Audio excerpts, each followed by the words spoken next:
2018 கள்ளக்காதலுக்காக தான் பெத்த குழந்தையே ஒருத்தி கொல்றா. அவளுக்கு இப்போ கோர்ட்டு வாழும் வரை ஜெயில் தண்டனை அறிவிச்சிருக்காங்க. அவளுக்கு மட்டும் இல்ல, அவனுடைய கள்ளக்காதலனுக்கும் ஆயுள் தண்டனை அறிவிச்சிருக்காங்க. குன்றத்தூரை சேர்ந்தவங்க தான் அபிராமி. இவங்களுக்கும் விஜய்ன்றவருக்கும் கல்யாணம் ஆகி 2 குழந்தைங்க இருந்திருக்காங்க. அபிராமி டிக்டாக் இந்த சமயத்துல டிக்டாக்ல வேற ட்ரெண்டா இருந்திருக்காங்க போல. வீட்டு பக்கத்திலேயே ஒரு பிரியாணி கடை இருந்திருக்கு. குழந்தைகளுக்கு பிரியாணி பிடிக்கும்னு சொல்லிட்டு அடிக்கடிக்கு விஜய் கூட்டு போயிருந்திருக்காரு. இந்த பிரியாணி கடையிலேயே டெலிவரி இருந்திருக்கு போல. அதனால பிரியாணியை டெலிவரியில வாங்க ஆரம்பிச்சிருக்காங்க.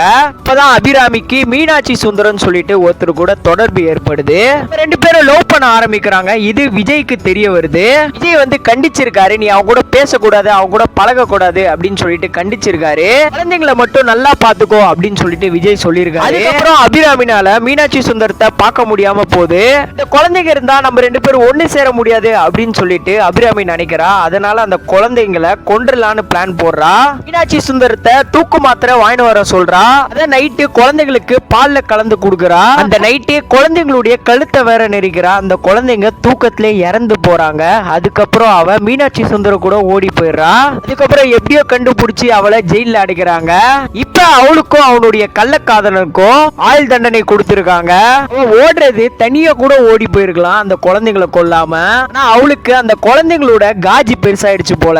இந்த கள்ளக்காதல் காஜிக்காக கூட இருக்க புருஷனை கொல்றாங்க, குழந்தைகளை கொல்றாங்க.